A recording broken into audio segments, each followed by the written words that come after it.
Hi, everybody. Welcome to Coach Menachem Bernfeld on this beautiful last year of the year of 2025, December 28th. Menachem, tonight's going to be an amazing share. Menachem, please let people into the thing. Tonight's share 255. I start off every week thanking the people for posting and letting people know about it. It's a place to speak through important topics. And we're in our sixth year over here, and hopefully we accomplished a lot and a lot more to talk about. Hopefully tonight will be very uplifting and very meaningful. Hopefully we'll gain a lot from it tonight. If anyone wants to join our chats, please WhatsApp us at 732-314-1710, or you can go to menachembernfeld.com and sign up for his emails, the flyers, and see all the replays of all the shows. For all the people that are watching this on YouTube, you can click on the like button for the share, click on the subscribe button. So every week when Menachem posts a shiurim, you see them right away. Thank you to all the advertising sponsors, the Lakewood Scoop here in Lakewood, Eli Nara, Five Central, and Chayla Kaufman from JCN, the Jewish Content Network, for always promoting us on all the Jewish digital platforms. So we're going to turn it over to Arnoich Fried for the Gematria. Tonight's share is 255, and we'll start with that. Shalom and bracha, everyone, to Zoom shir number 255. Tonight's shir is the Ili Nishmas, my father, whose yahrzeit is tonight, and his Shlomo ben Rabbi Yosef, his neshama should have an aliyah. The topic for tonight, the job description of a husband, knowing your role so you can master it. We all can always be willing to understand and listen to his wife for whatever she has to say. And also to be trusted, that your wife can trust you in any and each situation. Which leads us up for tonight's gematria of 255, Novoin v'nemoin, understanding and trustworthy. Beautiful. Beautiful. Okay, we're going to turn it over now to Coach Menachem Bernfeld. Oh, no, let me go first this. Okay, tonight's share is sponsored by OKClarity.com. OKClarity.com is the largest online mental health and wellness directory for the global Jewish world. It's a place for any year to find amazing therapists, psychiatrists, nutritionists, and yes, Coach, and even Coach Menachem is over there on OK Clarity. They have an amazing WhatsApp status with 10,000 followers. We're going to send you the link. Menachem will email it to the show, and you go to OKClarity.com to see any more information about them. Again, if anybody's here the first time, every Sunday night at 9 p.m. on the Zoom ID, we have different shurim, different topics. From Rabbanim, we've covered a lot. Next week, January 4th, 2026, will be no shir. The following show will be January 14th, 2026. And it's going to be a surprise guest. It's going to be a very powerful share. Please join us. We're going to email the flyer once we have it. And let's start off tonight first with Coach Menachem. Open it up. We're here the last Sunday of the year. Let's go, Menachem. Okay, thank you very much. Welcome everyone to another Let's Get Real with Coach Menachem and Baruch Hashem with a lot of Siyata D'Shmaya. 200 share number 255. We have the schus to have Rabbi Yakov with us again. And it's an interesting topic. The women are not sure if they should join, not to join. The job description of a husband. So I know that many women were urging their husband to join tonight. I'm not sure if they're actually here or not, but we always want, they should find out what's the right thing. We've had a discussion in the past with Rabbi Sheist. We were discussing the roles of the women and the men back and forth, and what we realized was that it's a topic that we need to talk about. He did mention, the women, some, it's not again general, it could be both, but sometimes the women could have where to talk, the way to get it out. The men live in their own world. Everybody in their situation, but it's not always that simple. And to understand, the men, the way they look at themselves, the way we look at ourselves. Where it comes from is a good question. Sometimes it's just unawareness. Sometimes it's something we don't grow up with, but it needs to be worked out, especially when it comes to relationship with our spouse, our kids. And I know Rabbi Yakov, he wrote a book with a lot of information, especially connecting to Hashem, which is something I loved while I was reading it. It was really fascinating. But just to understand the idea of where we pick up the ideas from, the attachment theory and the sefer that you wrote attached. But So talking about the men that are sitting there and thinking that the only way, the only way to do it is just keep everything inside of yourself and do what you have to do, whether it's not socially accepted to open up or to be vulnerable. Vulnerable is being weak, and chas v'shalom, no one should think I'm a weak guy. We want to be a man, and we just have to continue. No other option. What are you going to do? Or it could be some have given up and no idea how to get out of it. And they don't know where to go, reach out for help. So where many are shut down, whether shut down this way or that way, and living in their own world. So we have to take a moment, which hopefully tonight, the concept Brene Brown mentions that if there would be 12 steps for busyaholics, there would be like so many people, the many men who have to feel that we're always busy because if not, something is wrong. So we're constantly busy, not always doing what we need to do, being on the phone. But the idea is to pretend that everything's good, pretend that we're fine, pretend that I'm, always taking care of something. And really deep down, we're missing some clarity, whether it's the emotions, we don't know that we're allowed. And if we are, then where and how. So these are interesting concepts. We'll see how much we'll get to talk about tonight. And then, for the women that joined, it's always easier to point fingers and to tell them what to do. But the concept of marriage does bring up that we see our things. When I look at my wife, I get to see myself, and when your spouse looks at you, it's like a mirror, and that's Eze Kenegdoi. You actually get to learn a lot about yourself through marriage. So again, everybody has their role, which we're going to be discussing tonight, the men's role, but it does bring up things. What does it bring up for me? And yes, it's easier to point fingers, and we would hope that our husband would do everything we want. But I think for tonight, at least to get to understand, sometimes with compassion, that it's not always easy and they're trying to figure themselves out. And then might figure out, do I have to teach my husband what I learned, what I heard? So, okay, not to be the mashgiach is very important, but it's important not to point fingers. So here we are with Siyata Deshmaya, with Rabbi Yakov Danishefsky, and thank you very much for being with us tonight. And hopefully we'll be able to learn a lot, the concepts, the awareness, and it should help us all with our Shalom bias and Shalom Atzmai, Metz Hashem. Okay, Shkoyach Menachem for the opening. Let's get it ready here tonight. Okay, Rabbi Yakov Danishefsky, tonight's shift 255, the title, the job description of a husband, knowing your role so you could master it. Rabbi Yakov Danishefsky, LCSW, is the founder of Mind Body Therapy Group, practices in Chicago. Yaakov specializes in trauma, couples counseling, sexual addictions. Yaakov's book, Attached, is on its fourth printing, and it's on his podcast, The Attached Life, can be found on podcasting platforms. Yaakov is also a leader in Avoid the Halev initiative for meaningful Jewish learning program in Chicago. He's a popular speaker, author, and intersectional psychology, spirituality, and philosophy. Rabbi Yaakov, thank you for having us back tonight. Coming back last year of the year. Excited to have you. Just some things. The ladies, I see much more ladies' names than men. Just keep in mind, everybody. But it's for everybody. I'm not sure. Hopefully, everybody could ask, and we can get a lot out of tonight. Rabbi Yaakov, open it up. Okay, thank you so much for having me back on the show. It's really a schus. There's so many good things that come from this show, and to be able to return a second time is something I was looking forward to since the last time. So thank you for having me. It's funny you both have mentioned women listening to this, and are there men listening to this, and v'chule.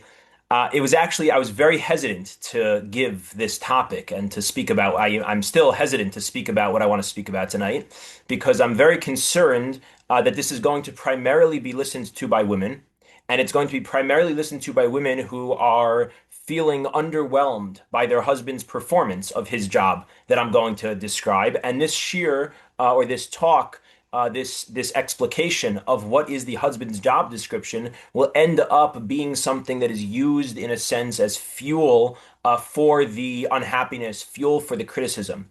So I want to name at the outset that if you're listening with that, can I just be blunt? If you're listening with that intention, then please just exit the Zoom. That is not at all the kavana of what we are here to do tonight. And if that's your kavana, then you can listen. Obviously, I can't kick you out, but we are not on the same we are not in the same program. The intention here of what I want to share, hopefully, is for men to listen to. And oftentimes in these kinds of contexts, in the live version, there are far more women than there are men. Women are oftentimes more open to being seen, their name being shown, or tuning into something live. And the men oftentimes are listening in the car, listening at work, listening when they're doing whatever they're doing behind the scenes. So the reason I decided to still go ahead, despite my concerns about how this could be used, is with the tefillah that somehow this ends up being listened to more primarily by men, and that it's listened to by women so that they can educate their sons, Amir Hashem, so that women can raise sons who can understand what their job description is when they get when they get married and what it means to be a husband. And I will add, lastly, not in a weaponized, fueling the criticism kind of way, but there is something to be said for people who are experiencing difficulty in their marriage, gaining a sense of validation, gaining a sense of clarity, and also hopefully a sense of normalizing a lot of the challenges and a lot of the ways that men might actually fall short. So, not in a weaponized way, but in a validating, normalizing, and educational way, this can be helpful as well. I want to also mention, because of my concern, I have a few caveats. I think always when people give too many caveats at the beginning, it's a shame and it's silly. So usually I wouldn't do this, but I just feel it's important. What I'm going to describe is not meant to be a description of the way that any person can actually be perfectly. Nobody can be this perfectly. I am not this perfectly. One of my friends, when he saw this topic, he came over to me in shul yesterday. He said, I'm sending your wife popcorn for your talk tomorrow night, so she can sit and listen and laugh, listening to you talk about what a husband's job description is." And the truth is, he's 100% right, 100% right, because my wife could eat popcorn and listen to this and laugh. The idea is not that any human being can be this job description perfectly. The idea is that, unfortunately, so many men enter into marriage not knowing what their job is, and they live their entire marriage not knowing what their job is. So what I'd like to do is give a job description. That doesn't mean anyone can do it perfectly. It means that we need to know what we're trying to do. Lastly, there are many exceptions to every rule. And personally, I think that there is such a milah and such an amazing gift that is given to Klal Yisrael from these kinds of shows and these kinds of talks.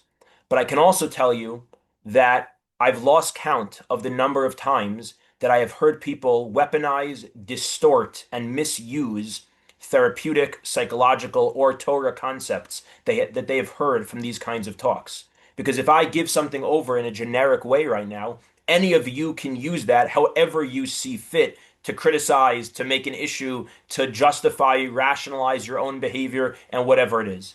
So all of this is said to paint a certain picture. There are different situations that call for different approaches. I'm going to be talking not about a situation where somebody has a spouse with a personality disorder, an addiction, severe mental health issue. Somebody has, there are a million and one exceptions to every rule. But I do want to try, because I think it's important to describe in an ideal form, not the practical, what we can actually do perfectly, but in an ideal form. What is a husband's role? What is his job description? So with all those caveats, I apologize for saying them, but I think they're important. Let's get started. The first thing I want to say, before getting to what the description actually is to solidify where does this job fall in a man's list of jobs in his life. Meaning, before we describe the details, the content of what the job is, the question is, how important is this job? Because regardless of how we describe the job, if the job ranks in the wrong place in a person's priority list, it doesn't matter what the description is if they know it or don't know it. If it's too low or too high on their priority list, it's already going to be a lost game. So what I want to start out by saying is that in my understanding, and from what I've received from people bigger than me, what a man needs to understand, and unfortunately is so often not understood, is that your shalom bayis is your number one job in this world. From the time you are married, more important than your relationship with your friends, maybe that's obvious, but more important than your relationship with your family of origin, your parents and siblings, maybe that's a little less obvious. When you have children, more important than your relationship with your children, more important than your learning, more important than your career and self-actualization. Higher on the priority list, the number one on your list is the quality, the state of being, the well-being of your relationship with your wife. Before we get to the description, we have to know where the job ranks. The job ranks number one, above and beyond all. That doesn't mean it's to the exclusion of all other things. And actually, many of those things are even part of this job. But a man's relationship with his wife is the number one priority in his life. If it is not, nothing else I'm going to say matters. It doesn't matter how well we describe it. It doesn't matter how well you know it. It doesn't even matter how well you can do it. Because if it's not your top priority, it won't actualize. This is what many of the Achronim explain in the Gemara, that the Gemara says, Ish v'isha zachu shchina b'neihem, lo zachu eisho chlason. That if a husband and wife merit, if their relationship is in a healthy, fulfilling place, they become a revelation of the Shekhinah. The Shekhinah resides within them. And if not, a fire consumes them.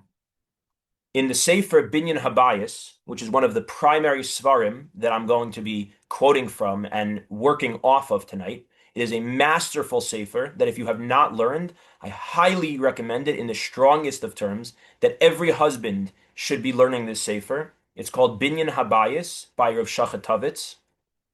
There's an English version of the sefer, although if you are of the more learning type, I recommend learning it in the sefer form, because I think there is something powerful about learning it as a sefer, not as a self-help book. When we, as men especially, when we read a self-help book, it's nice, it's cute, maybe we like it, maybe we don't like it, maybe we actualize it, maybe we don't, we try it. When we learn a sefer, it holds a different weight. The Sefer Binyan Habayis is brilliant because it is written as a sefer, and it is quoting from all the Gedolei Achronim that we are used to hearing from when we're in the middle of learning a sugya in Ksubis, or we're trying to understand the psak in halacha. It's quoting from the Stipler, and it's quoting from Rav Moshe, and it's quoting from Rav Cutler. It's quoting from the Gedolim of the previous generation, but it's talking about how to have a marriage. It's talking about the job description of a husband. Now, if learning it as a sefer is not where you're holding, so there's a beautifully done English version of it called The Living Marriage. The Living Marriage. But again, if you can, Binyan Habayis. So he quotes there from many Achronim that the Gemara is meduyok. The Gemara is specific. The Gemara says that if the husband and wife are zoche, the Shekhinah is there. If they're not, a fire consumes them. And what the Gedolim point out is there's no middle option. There's only two versions. Either the Shekhinah is revealed through them, or a fire is consuming them.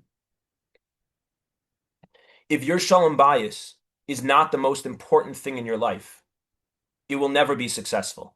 That's the nature of shalom bayis. This is spoken about in the Gemara in Gittin.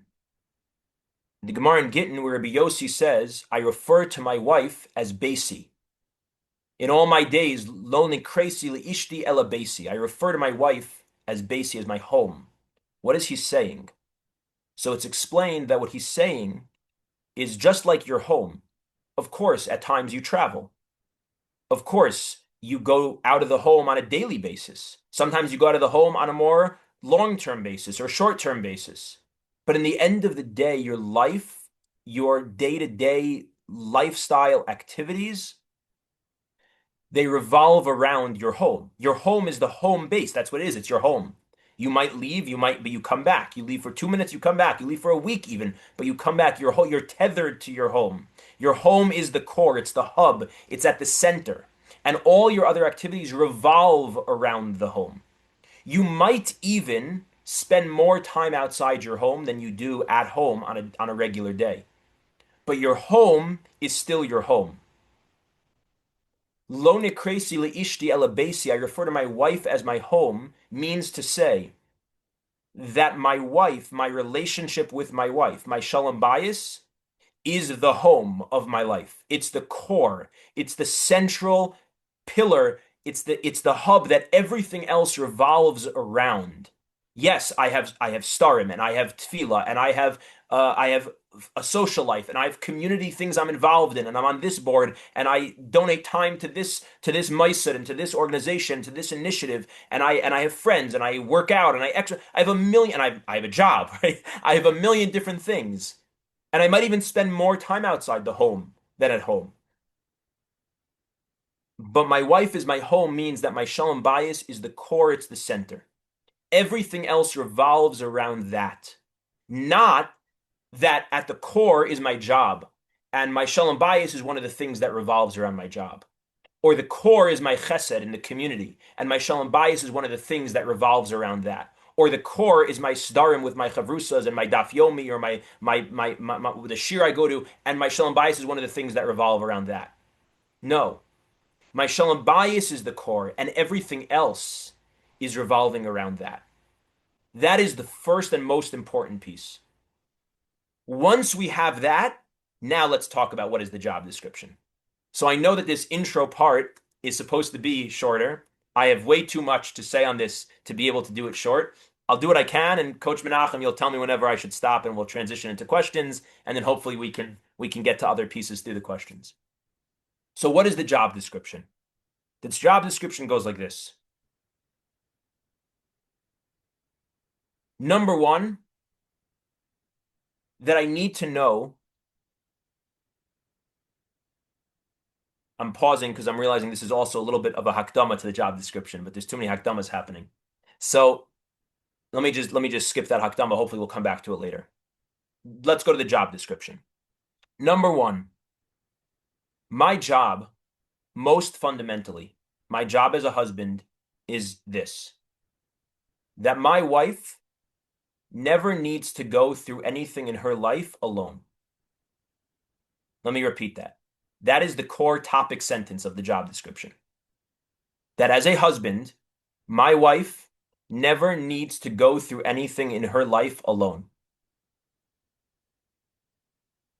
That doesn't mean she will never go through anything alone. She doesn't have to turn to me for every single thing. She might choose to go through things alone.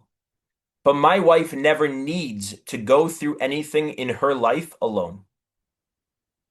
Which means that anything that is going on in her life, she should feel that I am prioritizing being there as a companion, a support, a nurturing, caring person for her in whatever is going on. And that can be from the most profound things that might go on in a person's life, the loss of a family member, a family difficulty, an issue with health.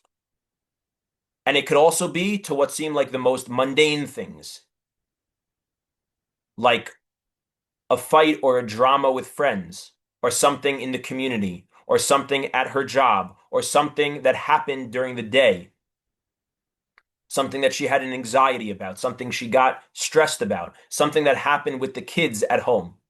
From the most profound to the most mundane, that my wife should never need to go through anything in her life alone.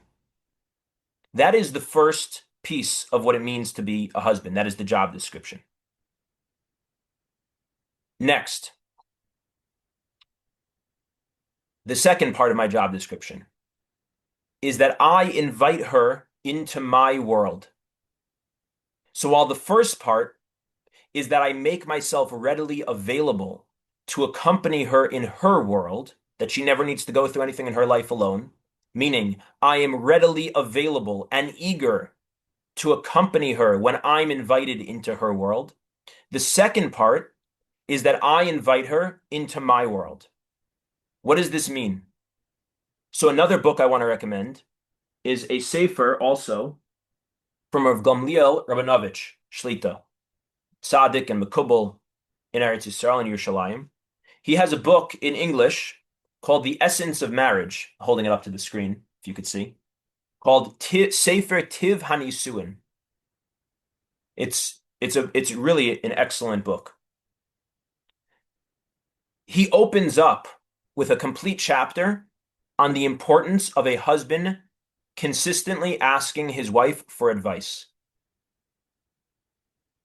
That a husband on a consistent basis should be asking his wife for advice. He is inviting her into his life.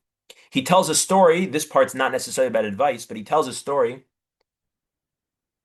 that Rabbi Yakov Danishefsky used to take walks with his wife and tell her on a daily basis about everything that went on in yeshiva that day. And he talks about the importance, this is the opening of the book, that a husband needs to be inviting his wife into his life, telling her about your day, telling her things that go on at work, telling her things that go on in the Beis Medrash. That doesn't mean you're taking her through the sugya of whatever it is, but it means you're telling her about the interactions, you're telling her about the ups and downs of the day. It doesn't mean you're telling her about the details of whatever is going on at your job, but it means you're telling her about the details of what's going on in the social interactions in your job or what happened in your day, etc. You are inviting her into your life. And Rav Gamliel writes that not only are you inviting her into your life by telling her about your day, you're actually asking her advice. How do you think I should respond to this person? What should I do?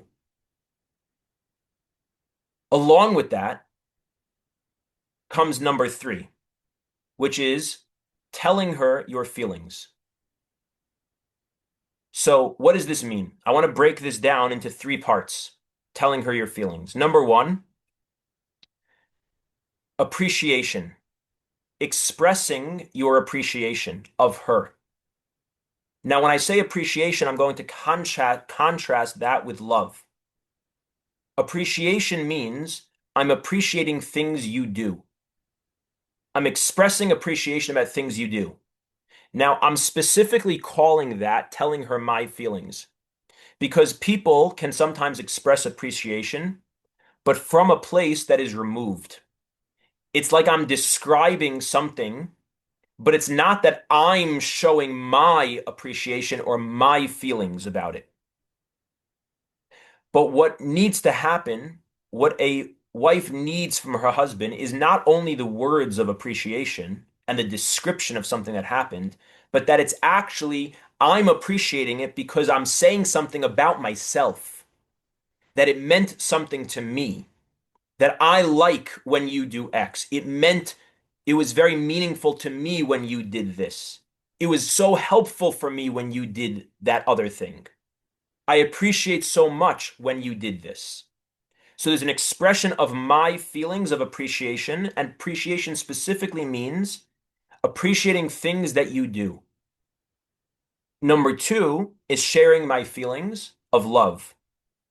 Love is not about things you do. It's about things you are. It's about who you are. It's about your personality, your nature, your traits, the way you just are. It's not something you did, but I'm expressing my love of you as a person. And again, it is a sharing of my feeling because it's an expression of my feeling of love. I'm saying how I feel.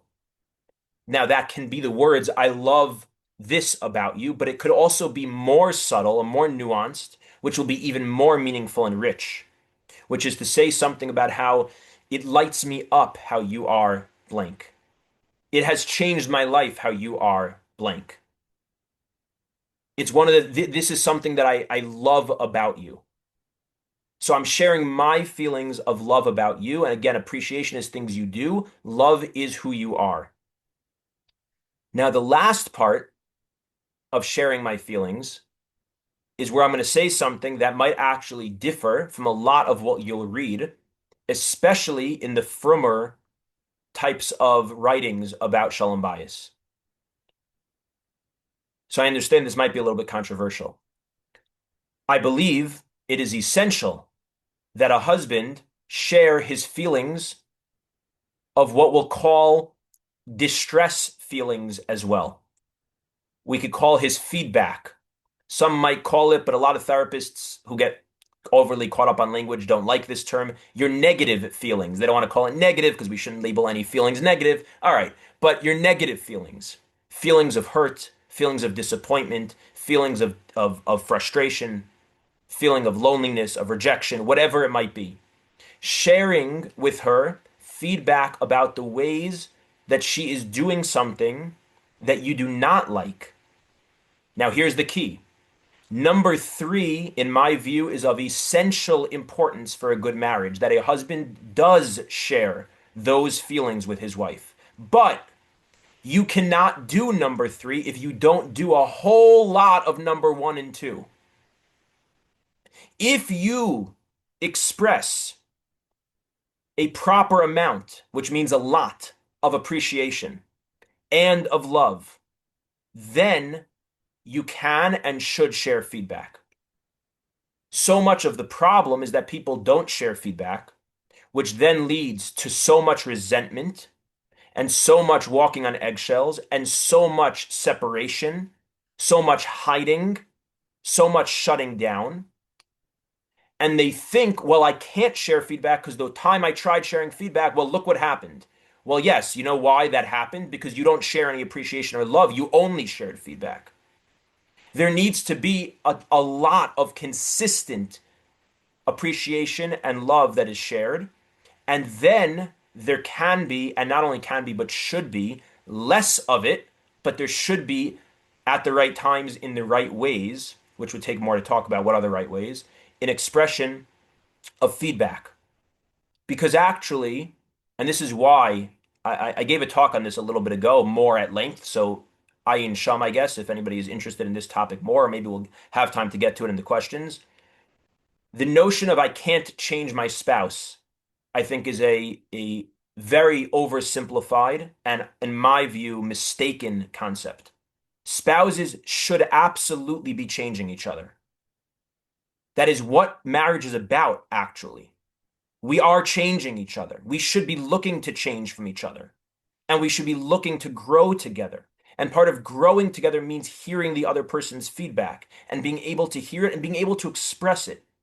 And there's actually nothing more meaningful than a relationship where two people can look back and say, you know what, in the past 20 years, I've become a completely different person because of you. You have transformed me. When that is mutually shared, that is the most bonding and deeply fulfilling experience two people could share together. I do not believe that a marriage should not have communication of the ways in which I'd like you to try and do something differently for me. It absolutely should. So number 1, there's expressions of appreciation. Number 2, love. And number 3, feedback. Let me just mention the last couple of pieces of the job description are much quicker, okay? And then there's so much more that needs to be explained about all of this. But quickly, number 4. So number 1 was that my wife never needs to go through anything alone. Number 2, that I invite her into my world. Number 3, I tell her my feelings of appreciation, love, and feedback. Number 4 is, I'm nervous to say this one, that if I have young children, again, there's so many different situations. I'm not defining anything. I don't mean anything specific by the exact times I give you. I don't know how to define young children. What if you have older children and young children, so the older children help out a lot? I don't know. There's a million situations. But as a general principle, if you have young children and you are a father, you should be home every day. Now, that doesn't mean literally every day because there's exceptions. But as a general rule, if you have young children, you should be home every day from 7:15 to 8 a.m. in the morning. Fully on, not helping your wife, You're not helping your wife. You are equally doing it. And you should be home every day from approximately 5:30 to 8:30 p.m. Not helping your wife, but equally sharing the responsibilities of raising your children with your wife. Now, does it 5:30? I don't know. 6:30, whatever. Everyone has different situations. But 7:15 to 8 a.m. and 5:30 to 8:30 p.m. That is the fourth piece. That is part of your job description. There are exceptions, but by and large, from my work, what I have found is that if a husband of young children is not doing that, their shalom bayis is taking a significant hit. That means rearranging when you're davening. It means rearranging when you're learning. It means rearranging things in your job. You have to figure it out. But if you are not doing that and you are a father of young children, generally speaking, your shalom bayis will take a hit. Lastly, I want to mention that our world has, for a variety of reasons, but I think very problematically, come to accept husbands traveling with very high levels of frequency, traveling as a given, as a norm. And I think this is very problematic. And I think part of a husband's job description should be to understand that I am lechatchila. There are always exceptions and situations that need to be addressed. But lechatchila, I am limiting my travel as much as possible. There are times I need to travel. That doesn't mean I don't travel, but limiting it as much as possible. And the last thing I want to mention is mitzvahs ona, which is a whole topic that we would have to get to unto its own right, but it has to be mentioned if I'm listing the job descriptions. I'm not going to explain right now. Maybe we'll get to it in the questions, but I just want to mention it. Okay, so that is my opening remarks. Number one, that this job, ishti, is basi. My shalom bayis is my home, which means that everything else in my life revolves around my shalom bayis, not the other way around. Number two is, what is the job description? That my wife never needs to go through anything alone, that I invite her into my world, that I share my feelings, appreciation, love, and feedback, that if I have young kids, I'm home from 7:15 to 8 a.m. and 5:30 to 8:30 p.m., that I limit my travel, and that I'm conscious and working on how I fulfill mitzvahs ona. Okay. Okay, Rabbi Yakov Shkoyach. Let's get to the polls. Questions. Anybody wants to ask a live question, please text. Everybody's welcome to ask. Let's ask 3 generic polls over here, and let's see where it takes us. 3 questions. First question. How do you currently experience a husband's role? Do you experience it as providing and getting things done? A. B, being emotionally present. C, keeping the peace, avoiding conflict. Or D, I'm honestly not sure. Second question, in moments of stress or conflict, what actually helps the most? Feeling understood. It means what's something that de-stresses the conflict? Feeling understood, solutions and advice, time and space, calm, steady presence. I guess what's making the situation better with you and your wife.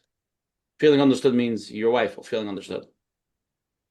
Third question, in marriage, what do you think creates the most sense of stability and trust? A, emotional safety. B, clear roles and responsibilities. C, strong communication. Or D, shared values and faith. So just generic questions. A lot of them are multiple. They're all right, but you're trying to choose which one you think is the best answer. We'll review it, and then we'll get to the live questions. Anybody has a live question for Yaakov, please text here, Asher Parnas. Live questions go first. You can raise your hand, I'll text you. And let's try to cover as much ground as we could tonight.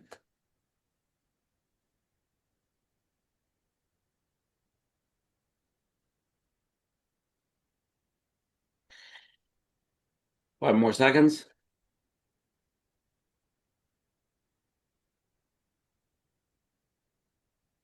5, 4, 3, 2, 1. Here we go. Rabbi Yakov. First question, how do you currently experience a husband's role? Seems like these two are pretty much very high up there, providing and getting things done. Caretaker. B, being emotionally present so that's 30%, and B is 47% being emotionally present. Only 15% keeping the peace, avoiding conflict. Only 9%. I'm honestly not sure. Any comment on that? I don't know. I have a hard time with these kinds of things because I don't know that it's hard to say mutually exclusive. Providing, I mean, a husband's role I didn't mention, but I think, I was kind of just assuming a husband's role, and maybe I shouldn't have assumed, but a husband's job description includes providing for his family, and getting certain things done, on a more, just functional, pragmatic level, right? And maybe I shouldn't have taken that as a given. I just didn't think that's what needed to be said as strongly. So I agree with providing and getting things done and being emotionally present. Okay. In moments of stress or conflict, what do you think actually helps the most? 63% by far feeling understood. So they feel if the wife could feel understood, that's going to resolve the stress of the conflict. 6% solutions and advice, 2% time and space, 29% calm, steady presence. So it seems like most people just feel if they could feel that their wife, that they understand them, that's going to already reduce the stress of the conflict. Yeah, that definitely makes sense to me. Although something like this, I would say to me is more particular and individualized. And I think the idea is that in a healthy marriage, the couple is working together so that they can understand what works in their relationship, in moments of stress or conflict, and it can be different for different people.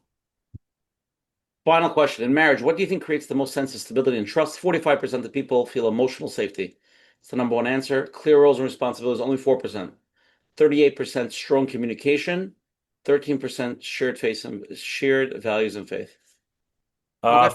First three, all of the above are the most important. Shared values and faith are definitely the least important for that question, in my view.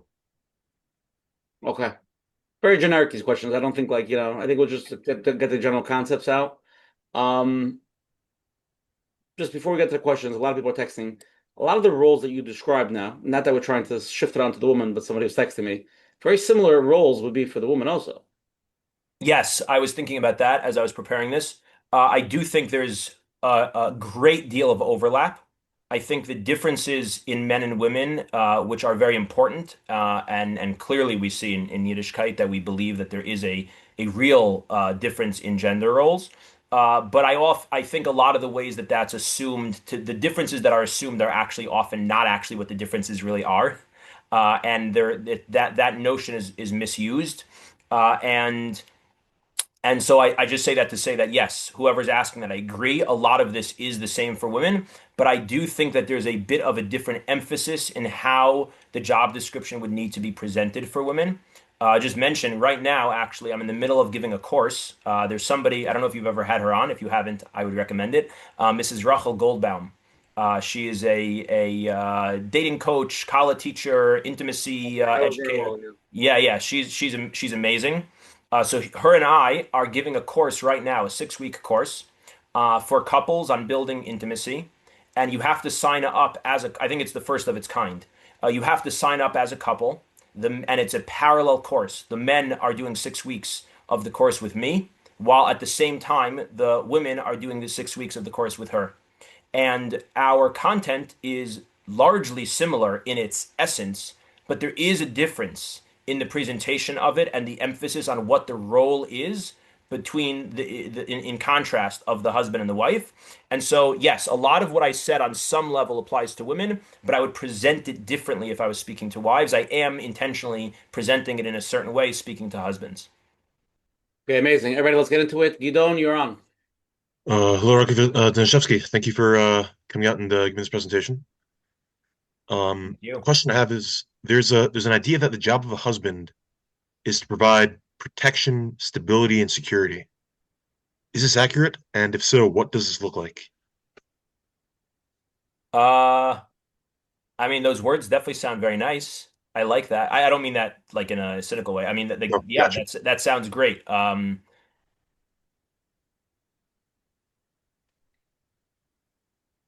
Protection. What was the middle one? Protection, something, and stability. Stability and security. Protection, stability, and security. I mean, the same thing with Yeah, life. I mean, everybody needs that in every relationship, even a friend, right? You need safety, you need security, you need that. That's every generic relationship. How can you have a relationship with somebody that's not safe? Yes, but Right. I think what Gideon's bringing up, I think, if I'm understanding correctly, is not that there's a safety in the relationship, meaning between us, but that it's that the wife looks to the husband for a sense of safety in the world, right? And I do think there's truth to that. I think that there's this actually, in a sense, would get to the difference between the one of the differences in the husband's job description versus the wife's job description.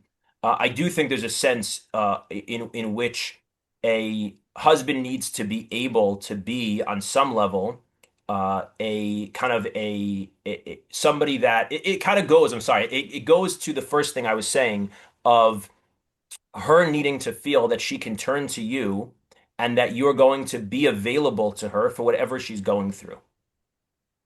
And that means that she feels, in a sense, protected in the world from you because you are a large enough and stable enough and strong enough container that she can turn to you and feel held, and that she can turn to you and feel held on the most mundane, seemingly petty thing, and on the most profound and significant and stressful or anxiety-provoking thing.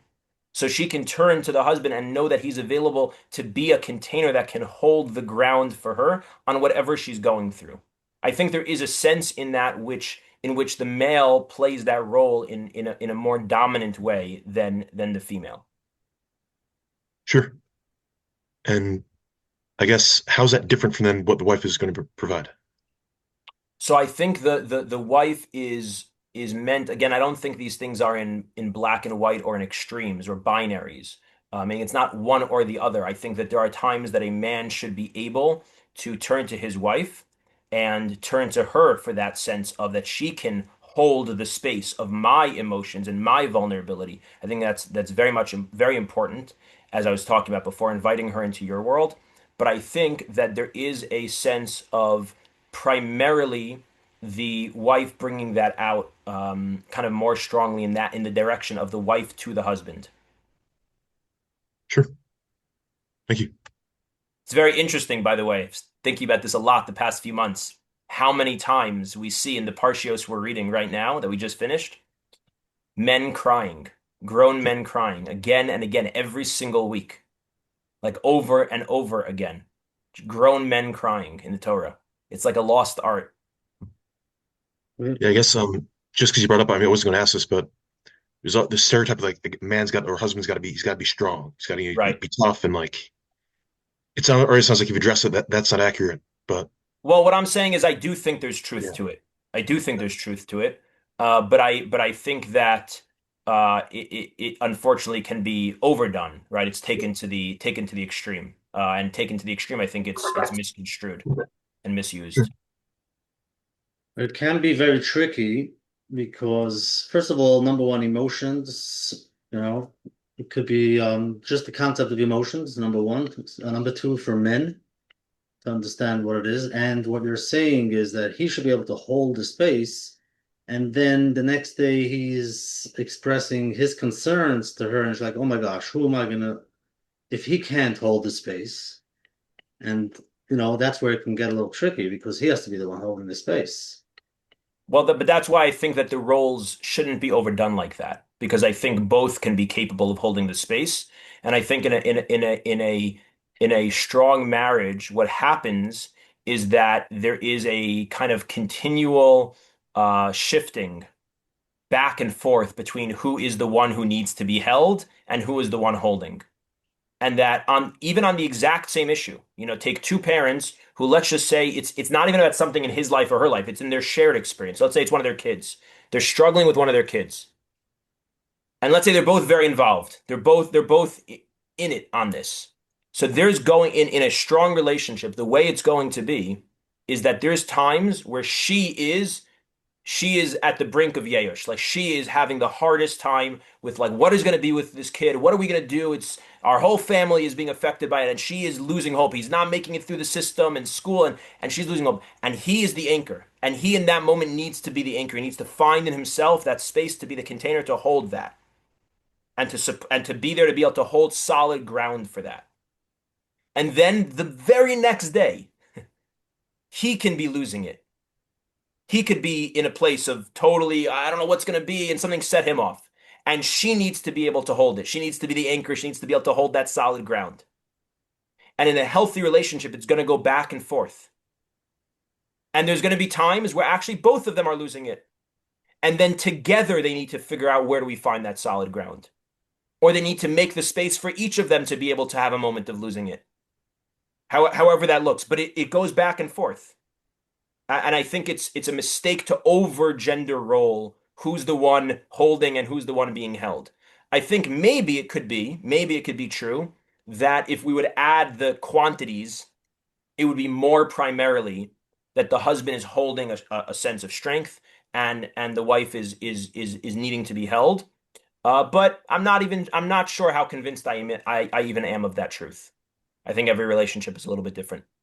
That's an important awareness, because if everybody can have a moment, we all have our moments, and that's okay, and not the other one doesn't get lost while the other one needs it. So in a Yeah. healthy relationship, and I think we have to say it again, we're discussing here basically healthy relationships, because I'm sure many people are thinking, how in the world, and I'm never going to get this, and it's very extreme, and there's a lot going on out there.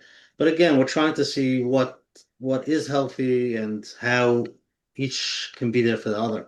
Yeah, can I just say something to that point? Please. Again, I want to make sure that none of this is going to land in a way that deflates people.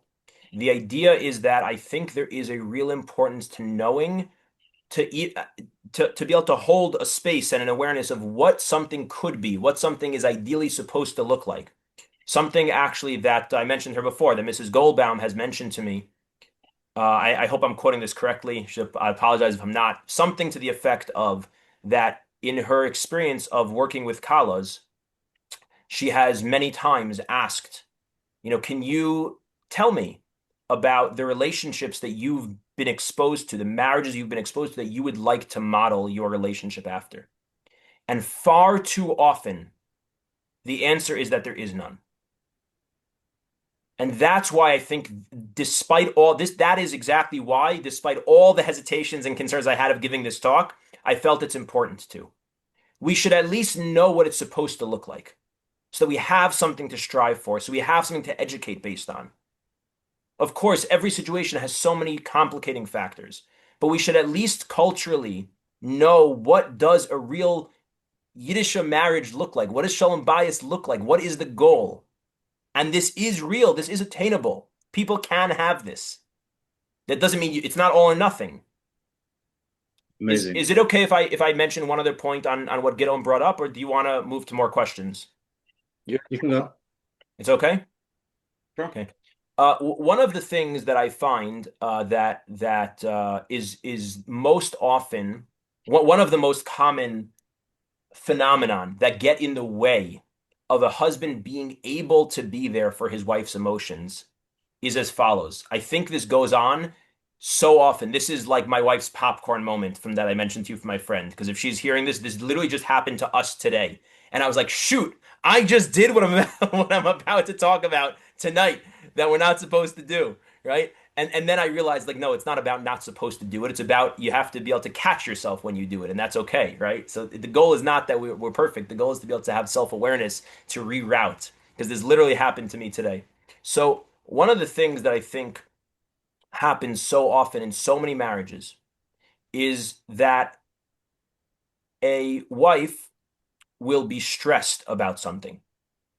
And when a woman is stressed about something, she will express herself very often in a very stressed out way, right? So when she's stressed, she will express herself in a stressed out way, as opposed to men who, when they're stressed, they shut down, which is another point I want to get to at some point tonight.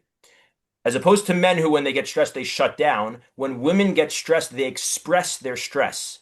But when a person is stressed, how do they express their stress? They don't express their stress in a beautifully calm, loving, charming way. They're stressed.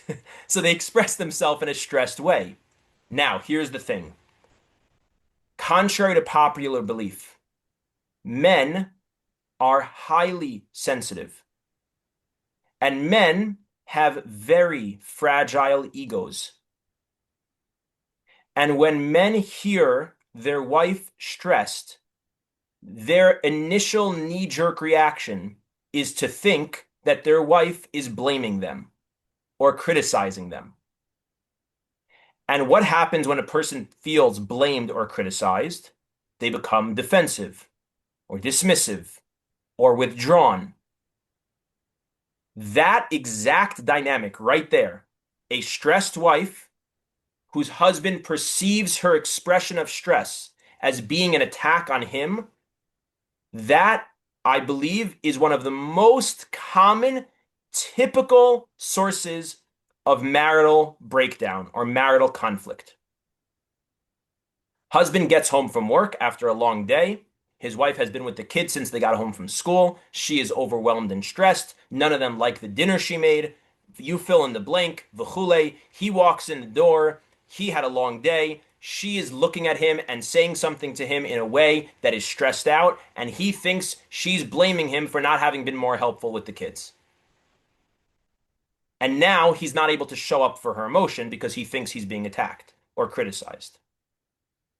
When in reality, and this is what I say happened to me today, in reality, what my wife was saying had nothing to do with criticizing or blaming me whatsoever.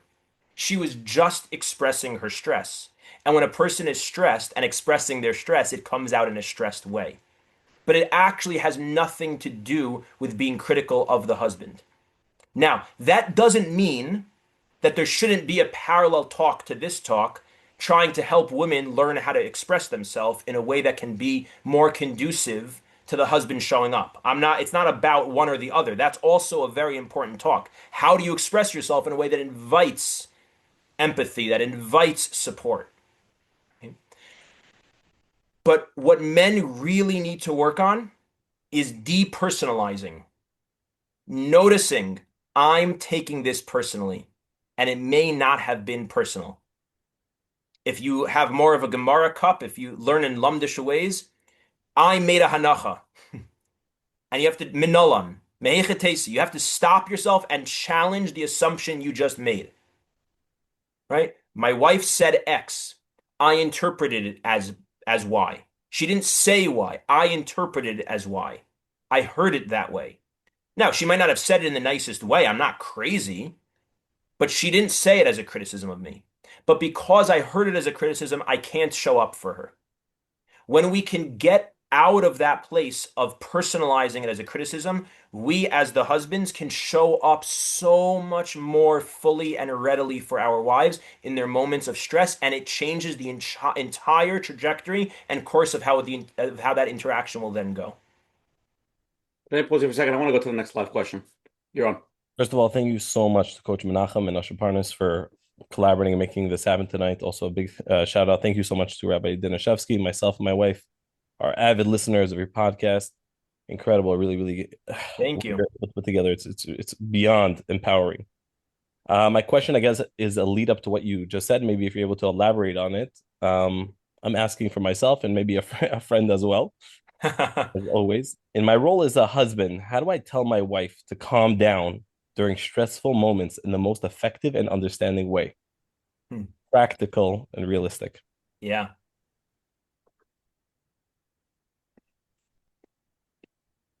Probably try to take those words out of our dictionary if we can, to the best of our ability in those moments. And I would try to take a step back and see if it's possible to expand my bandwidth for emotion. Meaning, instead of needing to ask her to calm down her emotions, can I increase my capacity for emotion? Can I be okay with her being emotional? Because if her nervous system, on an unconscious level, if her nervous system experiences that I am calm, not in a dismissive or minimizing or uncaring way, but if I'm calm in a way of caring for her emotion, I'm calm, meaning I have enough space to be able to experience her emotion and hold the space for her emotion, then she can be emotional. And what happens the overwhelming majority of the time, I wouldn't say always, but the overwhelming majority of the time is that when emotions have space, they can run their course and they can calm down themselves. When emotions don't have space, they're like the fizz, in a bottle getting trapped and shaken up, and they explode even more. Rabbi Yaakov, it's like if somebody's getting anxiety to go for a job interview, any male has something nervous, he tells them, "Don't be nervous. Right. Right. It's gonna work." Right, exactly. Exactly. The other thing to keep in mind, and again, I think a lot of this actually even just gets communicated unconsciously when we're showing up with this notion, is emotions are not irrational. Women are not irrational. Emotions are not irrational. Emotions can take on disproportionate levels to what they are rationally rooted in. Can I say that sentence again? Emotions can take on disproportionate levels to what they are rationally rooted in. I'm having an emotion that is not irrational. It is in response to something rational. The level of the emotion, where that emotion takes me in my mind or in my behaviors, that can become disproportionate from what the emotion is rationally rooted in. But if we can show up to the emotion with the belief that I have, number one, space for emotion, that when emotion is expressed, it can figure itself out, and that I'm showing up because I believe there's actually something going on for you. When the person senses that you're listening to them with the belief that something real is going on for them, that is one of the most calming things they can possibly receive from you. So realistically, how would that present itself in the case you mentioned before? The husband comes home and he sees the house in a disarray. The kids are like this, and the wife's trying to feed the dinner, give them the dinner, and Right. everything And is she's going off on him. The yeah. main thing is for him to stand there, looking at her and repeating to himself in his head, this is not actually about me. And Mhm. now, if he's able to do that, he is able to listen to her. And he's able to just let her talk. Just let her talk. Just listen and say, I hear you. That sounds really stressful. I'm Mhm. so sorry. Now, I'm so sorry. Again, now you have to remind yourself, because otherwise you're going to get on the defensive. I'm not so Mm. sorry that I did something wrong. Yeah. I'm so sorry. I'm so sorry this was such a stressful day. I'm so sorry the kids were being so disrespectful. I'm so sorry you worked so Yeah, hard Yaakov, don't and forget, nobody a lot of touched times you. the woman's coming at you. Where were you? Why are you late? They're coming with you at the attack. Okay, so two things. Number one, if she's much of the time she is not coming at you. Much of the time she's not saying the words that you just said. She's just talking about how hard of a time she's having, how bad the kids have been, and how this and how that, and and all of that. And she's not actually saying words that are at you. So everything I just said until now is primarily about if she's not saying words at you. If she is saying words at you, I think it depends on the situation, and this is hard because this gets more individualized. Sometimes it could be that you still just do the exact same thing I just said. You remind yourself this is not actually about me. She's just having a moment, and you show up and you're there and you're there and you're there. Now at a later point, and this is where I come to the last part of what I said before about feedback, that I do believe we should express feedback. Shalom bias is not to make yourself into a dish rag and to never open your mouth and to harbor resentment and to think I always just have to be mevatir to the extreme. There's no that's not the mahalach. As the Rambam writes very clearly, or Gamliel brings this in his sefer that I mentioned before on shalom bias, the derech hamamutza, the middle path. So we do express ourselves, but that expression can be at a later point. So in that moment, I can be there. And then at a later point, I can say, I understand you were really stressed. And I understand that when I get home from work and you're overwhelmed, it's going to come out in an intense way. I get that. And I want to give you the space to be able to do that. Can we figure out together how that can happen without it being as attacking on me? because unless you do think, even in a calm moment like right now, unless you think there's something I'm doing wrong in terms of like I should be home earlier, then let's have a conversation about that. But if we're on the same page that I'm actually getting home from work when I'm supposed to get home from work, then is there a way, like together, let's figure it out. I know you need the space to be stressed when I get home. I want to give you that space. How can we do that in a way that's not attacking of me? And that can only happen during an emotionally regulated moment. Right. That doesn't happen in the moment. Now, again, there are exceptions to these rules. There are situations and there are people, and among people, there are women who have, unfortunately, different things going on under the surface for whatever reasons. Sometimes it can be more extreme and it can come out in the form of personality disorders. But I don't mean to get all clinical. It doesn't matter. There can be a more chronic or perpetual or constant type of criticism and dissatisfaction and always nagging, always upset. And in those situations, there does need to be a different approach. The answer is not to always just give in and always give in and always give in. But that's a much more complicated situation. Tonight's topic is basically talking about generally healthy people. Yes. Healthy, Yes. regular, normal dynamics. When you do Right. all these normal dynamics and you see that's not working, it's years and years, that's a whole different. It's a whole different ballgame that takes a lot more nuanced approach. Yeah, let's go to the next question. Hi, Hi. how are you? Okay, so I want to ask you a question. So the whole thing with like the husband roles, I find it very confusing. It's something I've always been struggling with. Um, the thing is that my husband, I don't know how to say this. I have a very hard time respecting him sometimes because I feel like he doesn't do the stuff that men are supposed to do. Like when it comes to like let's say taking care of the mortgage, insurance, any kind of insurance, like health, life, taking care of the car, taking care of like home maintenance, even like buying something online. He can't do that. He doesn't know how. He doesn't have it's not that he's lazy, he just doesn't know how. He grew up very sheltered. He doesn't know how to do any of these stuff. I have to do it. So sometimes I feel like I'm his mother. And I know that's wrong. Um, the thing is that like you have no idea how he's like the nicest person. I don't know, like sometimes I feel like he's the mother of the house. He like takes care of the kids. He'll like sit with them for hours. He'll do bedtime. He'll wash the dishes, mop the floor. He'll do the laundry. But I do all the man stuff. Like it's just Yeah. sometimes very hard for me. I feel like like he's not doing what he's supposed to do, and that bothers me. But then at the end of the day, I'm like, but he has a full-time job and he is bringing in parnasa, so he is doing what he's supposed to do. But it is something that I really, really struggle with, and it's a very hard. Yeah, I hear you. That is a strong question.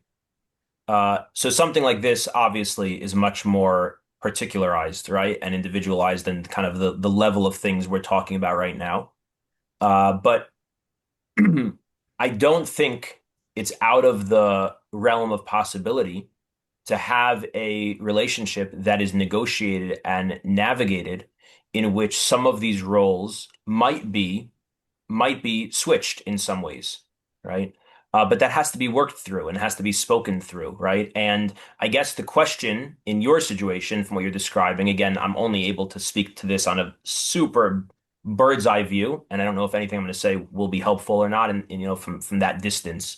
But it sounds like to me there's either a step of acceptance that there are some aspects of the relationship roles that are flipped, right? And noticing from what you said that it's not all of them. He is working and primarily providing a parnasa.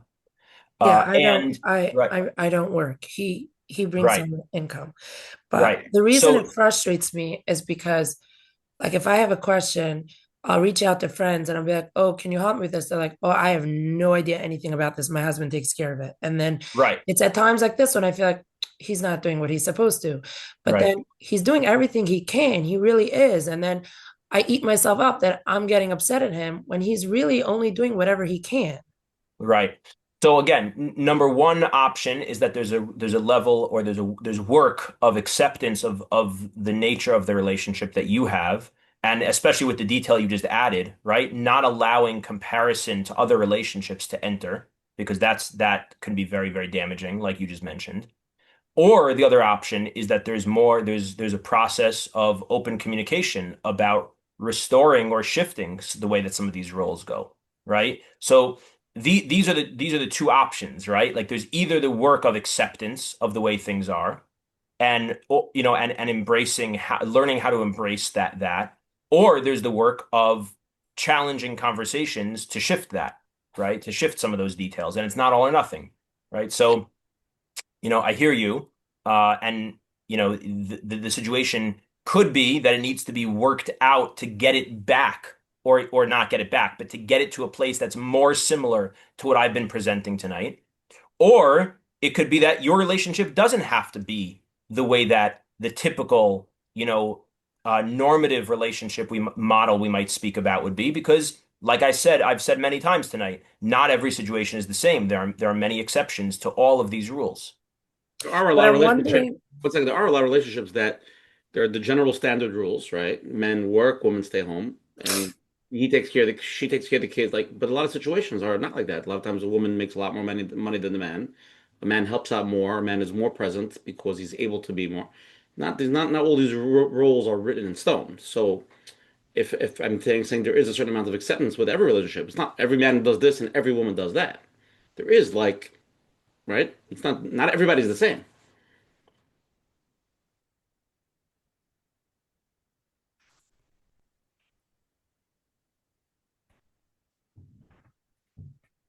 Sorry, I'm not sure if I froze. Can you hear me? yeah. Yeah. Okay. Yeah. Yeah. No, I'm agreeing with that 100%. That's why I think there's an acceptance around that, or there's an acknowledgement that I don't want to accept this exactly the way it is, and there's some challenging conversations to have about how to shift it. I think there's either acceptance or change. Um, what I'm just wondering is that, like, I'm wondering how I can, like, just accept it, and because nothing I'm going to do is going to change. And, like, I'm not interested in changing anyone. I don't think I can.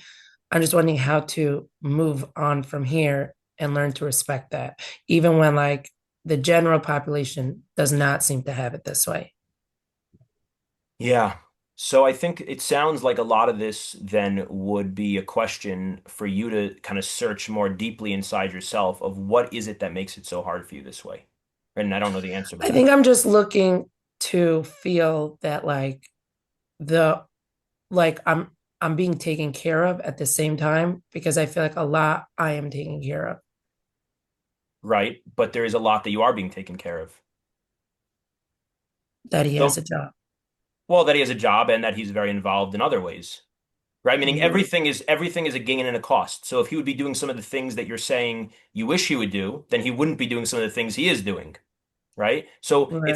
it's not about being more. Some situations, right? The husband is act or the wife, well, let's say the husband is actually not taking care of things.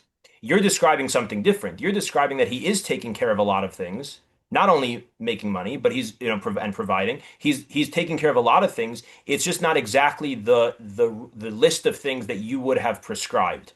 So what I think in such a situation, there needs to be an understanding that everything comes with a cost, right? Every gain has a cost. So if he would be taking care of the things that you're saying he should be, then he wouldn't be taking care of some of the things that he currently is. So again, I don't say any of this to minimize why or reject the validity of you not feeling satisfied by something. What I'm saying is that I think you have a feeling, which, as I mentioned before, feelings have a reason. You have a feeling, and I think the question that would need to be explored is, where is this really coming from? What more deeply am I really feeling untaken care of about or unsatisfied about? Until we really know what that answer is, I don't know that we could really figure out what to do with it.